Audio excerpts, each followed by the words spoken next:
Ho ho ho! Merry Christmas to everyone out there in YouTube land. So thanks for choosing to stop in and check out the channel today.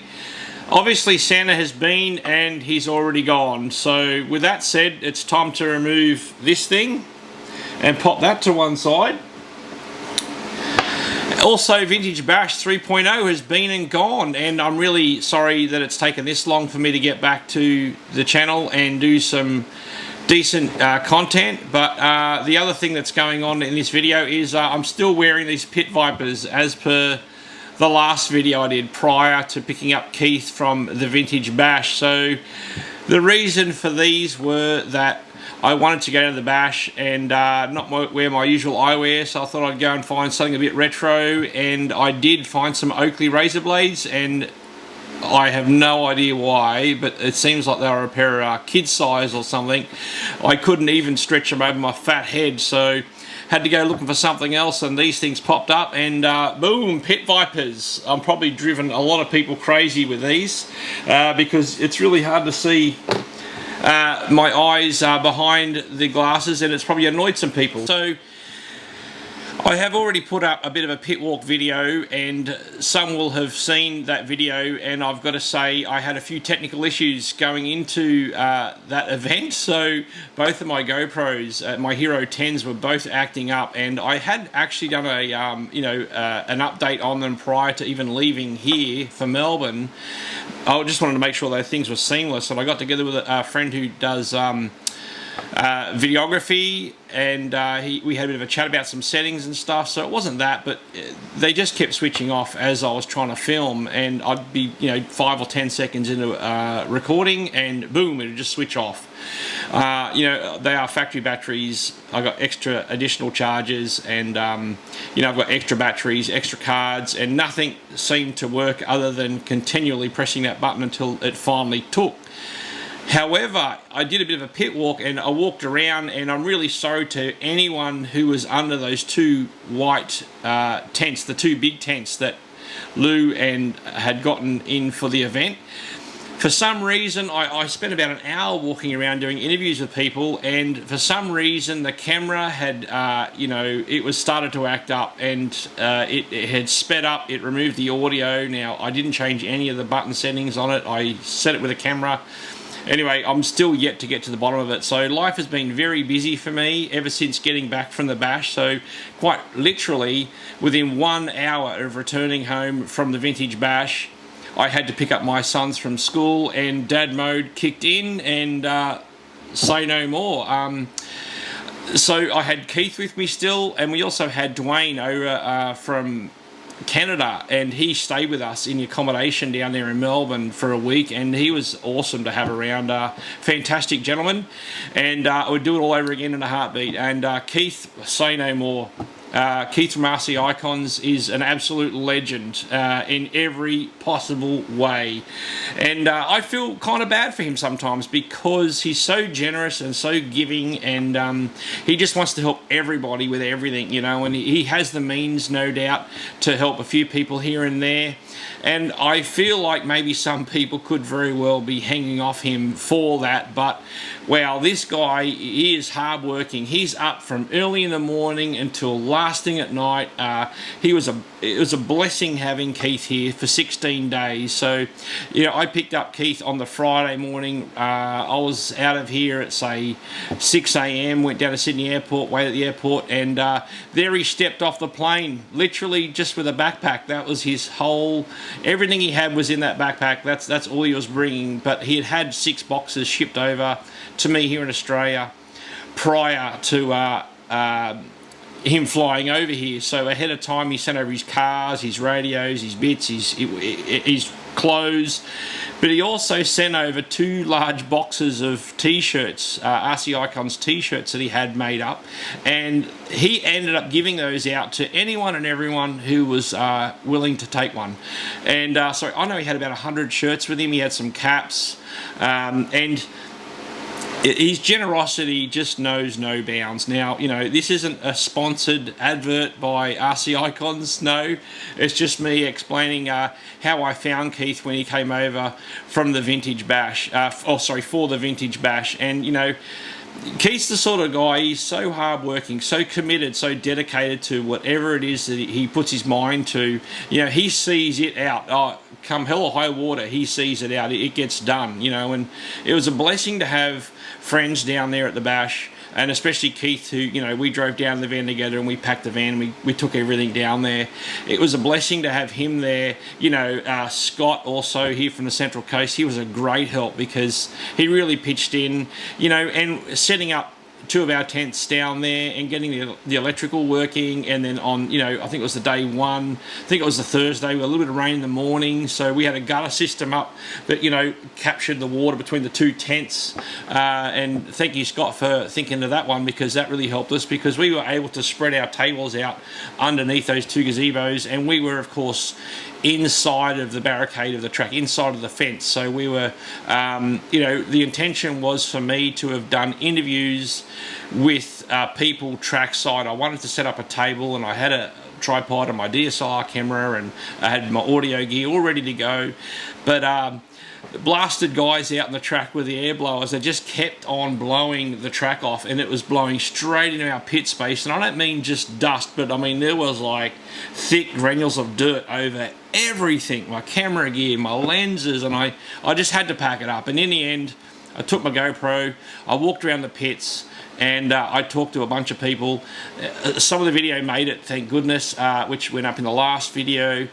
But in this video, what I'm going to do is I'm going to attach, unfortunately, the sped up version of the video that I took. And I've tried slowing it down. It's very hard to watch. It's very jittery because, look, I don't know how many frames per second it was actually filming in, but it was like it was in time-lapse mode. Very annoying, and to everyone who gave me their time, and I do appreciate it, because I know you had other things going on in your pit space, and you no doubt wanted to set your cars up and swap out gearing, tyres, whatever you were doing, making sure you were charging batteries and getting ready for the next race, and being sure to have your transponder in. You know, I did take a little bit of time away from people, and I really appreciate you doing that, and I'm terribly sorry, but it was a genuine, honest issue with the camera, and I'm still kicking myself now. But fortunately, I did buy them from a local camera house. I buy all my camera and audio gear all from the local camera house here, and now I've got time. I'm going to take them down there and we're going to sort it out. Anyway, past those issues, so yeah, I've been back. It's been crazy busy for me with work. You know, I've been working 7 days in straight, and it's summer here, so it's devastatingly hot. Where I work outdoors, there's no shade. I build decks, so I'm out there in the blasting sun the entire day, and by the time I'm done an 8-hour day or a 10-hour day, or maybe even a bit longer, I just want to come home and pass out. So sorry I haven't been able to sit on my iMac and edit through more video than I actually have. And also the iMac has been playing up, so there's a bunch of gremlins running through all my things right now. So I'd be, you know, 10 minutes into editing a video, the computer just, the screen just freezes up. It's like the mouse won't move anymore. So I'm like, is the mouse gone flat? But no, it stalls, and then the screen goes black and the computer switches off, and I'll be right in the middle of something, and there I am, you know, frame by frame by frame as the car's coming through a corner, you know, in the video. And I'm, you know, like there's lots of things I do in the editing suite to enhance and, you know, zoom in and crop some of the action. Well, sometimes I'll slow it right down so you get some really cool sequences of the car coming through the corner, even kicking up the dirt, or, you know, the suspension soaking up the bumps in the track, that kind of thing. And yeah, like, and then the computer restarts in a few minutes, and I've got to start the process all over again. And let me tell you, it really isn't very much fun at all. And I've had to, you know, I've been in dad mode, so I'm spending more time with my kids, because for 16 days I really didn't do a lot with the kids. I didn't get to see them a real lot, which is fine. It was all planned, and that's how it went. You know, and even leading up to the event, I built this giant display stand. It was a six-tier display stand, you know, that was to hold 36 of my display cars. And unfortunately I had some mechanical issues with my vehicle at the time, and it was leaking some water, and it took, oh geez, 10 days for the mechanic to be able to fix that thing. And anyway, finally that's been sorted, and It must seem like everything is falling down around me, but there's just been some technical issues with my vehicle, my computer, and my cameras, and it all sounds like a bunch of excuses, but they're all legitimate, you know, and I got receipts to prove it. It's cost me a lot of money to make things happen, but anyway, so the Vintage Bash 3.0, wow, we got down there we got down there very late Tuesday. Yeah, we did. Very late Tuesday afternoon, and there were already people at the track. The Kiwis had turned up as well. I'm pretty sure late Tuesday, or was it Wednesday? I can't remember now. It's because it's been, what's it been, like nearly 2 months, I guess, since that event's come and gone. But all I could say is, you know, people like Lou Solar, obviously Neil, Scoob's dad, you know, and Cookie, and there was a bunch of other people all behind the scenes that made this event as great as what it was. And leading up to the event, I'd contacted Scoob and I just said, hey, listen, when Keith and I are down there, we don't care if the first day we get there, we just, you know, get our hands dirty, muck in and help you with whatever it needs doing around the track. And of course, we got some practice in. I think that was the Wednesday. Yeah, it was the Wednesday. And then, you know, Scoob had some things needed doing, so Keith and I pitched in and gave a bit of a hand, which was no trouble at all. And it was just our way of, you know, doing something for the event and helping to get the track ready ahead of time. It was super hot most of the time down there. It was really warm weather, so we didn't really have a lot of rain. It sprinkled a bit on the, what was it, the Thursday morning, I think it was. But after that, it was so damn hot, and the track was, you know, especially in the morning when it was a bit damp, it was incredible. The grip levels was fantastic, but I tell you what, by the end of each round, as the soil was being turned over, it just got drier and slipperier and drier and slipperier the whole way through. And I mean, I honestly, was having a hard time holding a line with my, I'm not going to say I had the best driving ability, so the capacity of my ability was reaching its very, very end by the time the track got so dry. And there was even a photograph come up somewhere, and I think it was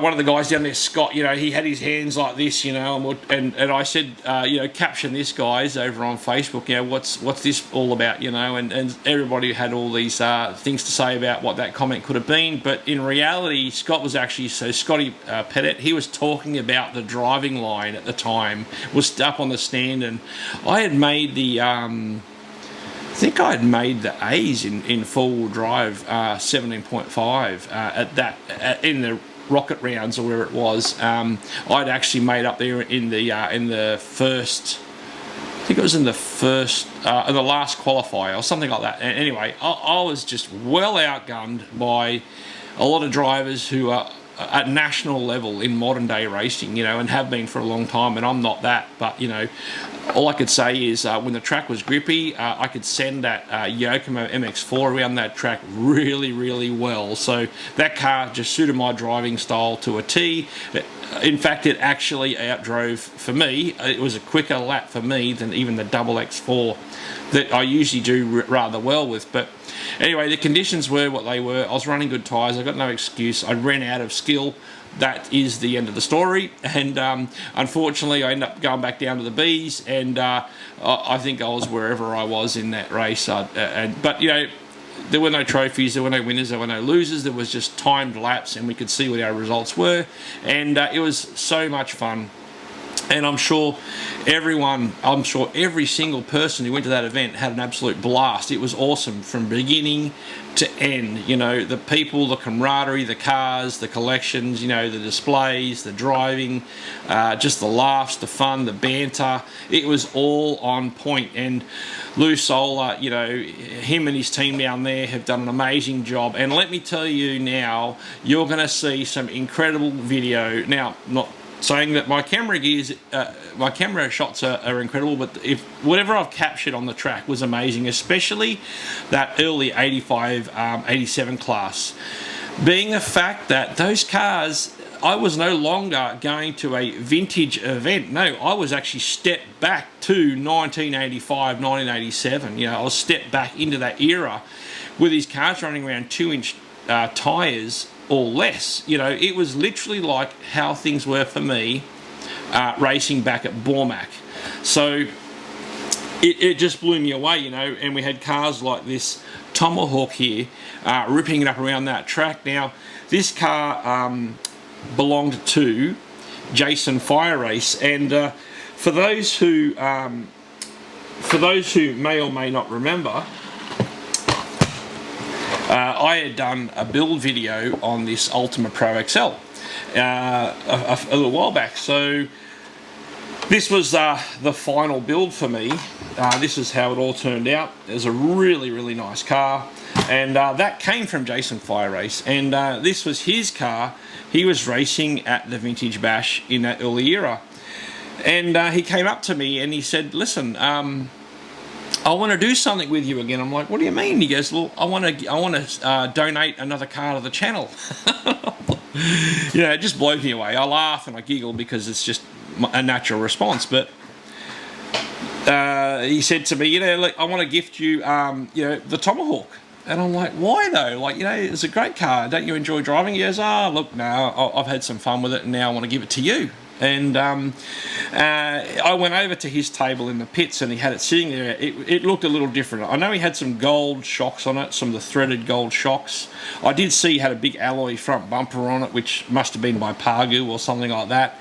He also had a set of Kyosho 2-inch these disc wheels that were actually blacked out, and the thing looked tough as. It was super cool, and I did fly the drone around quite a bit after it, and I know I've got some great footage coming of this car and so many others which you will see. But this video had to be made, so I had to get back on the camera here and share some of my experiences from the event, and of course having Keith over.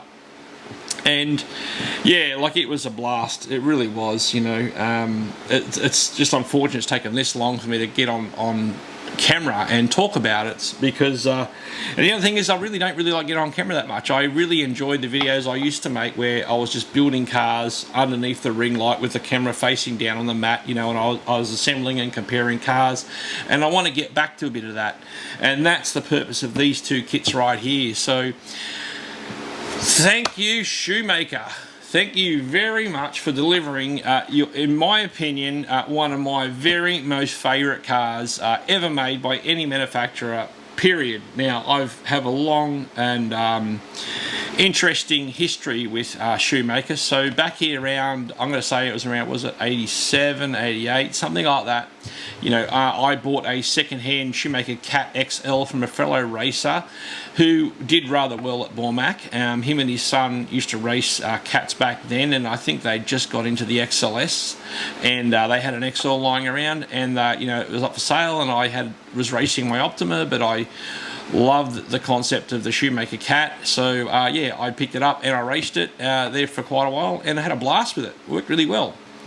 Loved the car. It drove itself. It really was not hard to drive with a silver can motor in the production class. It gripped well, it was balanced, and I love the fact that it was completely encased, so there was a Lexan under tray on the Cat.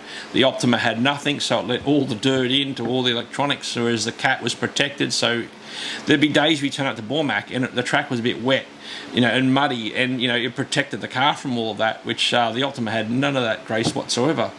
And Shoemaker continued to do that with the Cougar 2 by having an alloy pan that sealed up with a body around it, and again, it stopped all the debris, well, a lot of the debris coming into the car.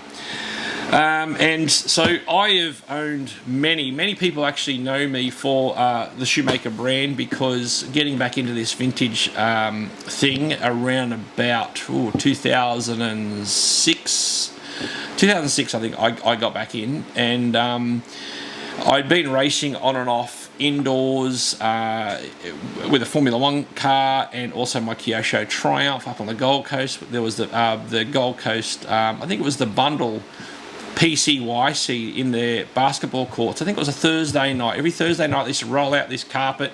We'd set up a track, and yeah, we'd race it. It was actually quite popular, and I worked in the local hobby shop back then up there at Bundle, and you know, a lot of the customers come in and buy stuff, and you know, that's how I found out about it and went to be a part of that. So a buddy I raced with had a Cougar 2, And it was a Cougar 2 team car, but he had a works transmission and he had some other cool bits in it. And he ended up selling me that car. I spoke about that in previous videos, and that's where my two-wheel drive obsession begun, actually. And even at the 1989 IFMAR titles here at St Ives, Sydney, Australia, is when it was the very first time I saw a Shoemaker Top Cat. And I remember seeing it on display and I was like, wow, that is insane. Alloy pan chassis, you know, with inboard shocks, and the body looks super cool, and I just love the car. And then anyway, so I've had many Top Cats, Cougars, Cougar 2 Team, Cougar 2 Works, Storm Truck, Club 10, you know, like I've been dabbling in this with this two-wheel drive platform for many years now. Even my Top Cat race car is running a works transmission housing, which was I custom made by taking the purple alloy plates, tracing them onto white GRP fiberglass, and or was it FRP, whatever it's called, fiberglass, and I remade the plates out of fiberglass because the motor plate used to bend quite a bit. So coming off jumps or whatever, you know, like the motor would be hanging off of the back of that plate and it would just get a bit skewed sometimes. And if you ever, when I was rebuilding the transmissions, I looked down the plate and I could see, you know, there's a bit of a kink in it. So I thought, well, I'm getting rid of the alloy plates, I'm going for these fiberglass plates, and they've served me really well. So I've done that in my Cougar 2 team car as well. And I've run those cars in vintage endurance meetings. I've run them at heaps of different clubs over the years, and I raced them in the early KNOX vintage endurance meetings. So we're talking 2007, 2008, 2009. I ran the Cougar 2, and the car is just almost faultless, really. I don't think I've ever actually broken a single part. I've never shagged a belt. You know, they've all got the pro diffs in them, so the alloy pro diffs with the 5 bearing centers. It's just hard to fault them. And straight out of the box, this car comes with every upgrade possible to that car back then. That was, you know, a factory upgrade back then. Well, it was the highest spec that it came back then. Now, people can correct me if I'm wrong, but I'm not certain all the works cars came with ball raced steering. I'm not sure they all did. Correct me if I'm wrong. I know the Cougar 2 team had different versions, so whether you got the alloy roller drive shafts or not, but it'd be interesting to go back and have a look at that. But I was under the impression there was a few different versions of the works out. I think there was even a works Storm Truck. You know, so around about 1993, was it? 92, 93, something like that. They came out, and I need to go back and check out the history on that, but I'm a little bit vague because I never really found any much in print. Now, I'd seen some magazine articles on the cars back in the day, and that's how I know what dates they were around, because I'd stopped racing really around about the time I bought the Triumph. So I bought the Kyosho Triumph, and then that was my last car, and I wasn't even doing much racing with it back then. I think I might have done a meeting or two, and then I got it of age, and then I got a real car, worked out what nightclubs are all about and chasing girls, all that sort of stuff. So that's how my RC racing career had stopped back then. But yeah, many years later, we've all gone absolutely wild, and so since about 2006, I've been back into RC. So we're closing up on 20 years now that I've been back into this, and you know, I've built so many of these cars, but yeah, I'm not going to go through the kit right now, but going back to my previous style or format of videos, what I want to do is I've got 2 original Cougar 2 Works cars, and I want to take my new built, or my best condition Works car, and what I'll do is I'll pull it all down and I'll actually compare every single component left and right, you know, with the re-release and the original, and I want to break it down just for my own curiosity's sake. Now, I know Richard over there on RLRC, he's fantastic. He loves these cars. He's connected over there in the UK with a lot of Shoemaker drivers, and he's also got a love for this car. By all means, go check out his channel and check out his videos on the Cougar 2 Works, and he does builds on the Cougar 2 team as well. So yeah, I'm going to make those comparisons for myself, and I'm going to really break it. So for me, Shoemaker have released a fantastic two-wheel drive. It's the best of their best. So the Cougar came out, and the Cougar Classic, and I've got to be honest with you, I had no interest in it whatsoever. For me, it went from the Top Cat to the Cougar 2, and the reason for that is the Cougar was, of course, initially released as an upgrade kit where you could buy the front upright suspension, set up the bulkhead, you know, the suspension arms, the front shock tower, the upright shocks. You know, you could buy that kit for the Top Cat to turn it into a more conventional two-wheel drive racing buggy. And I just thought the buggy body, the Cougar body, just didn't do it for me at all. The Top Cat body looked ace, and anytime I built a Cougar 1, it's ended up with a Top Cat body on it. But by the time I got to the Cougar 2, there's just no competition. The Cougar 2 Works body for me is where it's all at. And, you know, again, a fully ball race car, comes with a slipper, the Pro Diff, you know, the very shocks. It's got the alloy roller drive shafts, the ball race steering. I mean, what else do you want? You know, up until the team car coming out, I think Team Associated weren't even sending the cars out with ball races. I know the RC10T didn't come with those, and I've got that kit here, which I picked up from Campbelltown Hobbies. Also, and to mention Campbelltown Hobbies, these two kits came from there. So thank you very much to Michael, who contacted me and offered me a fantastic deal on these two kits. Now, the reason for me buying the two kits is I already have a couple of original works cars and team cars, but I wanted to get my two sons, you know, who are into their teenage years now, behind the wheel of a Cougar 2, and the Cougar 2 Works car is where it's at for me.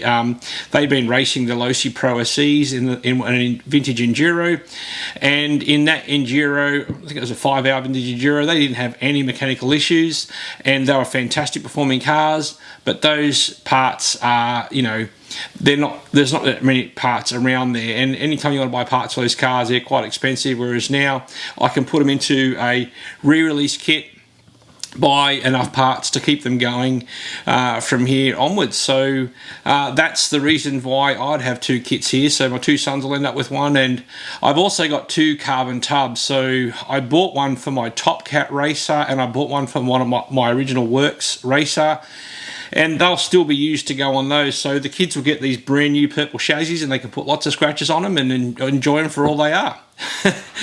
So yeah, I'm going to wind up the video now. Thank you very much for choosing to stop in and check out the video.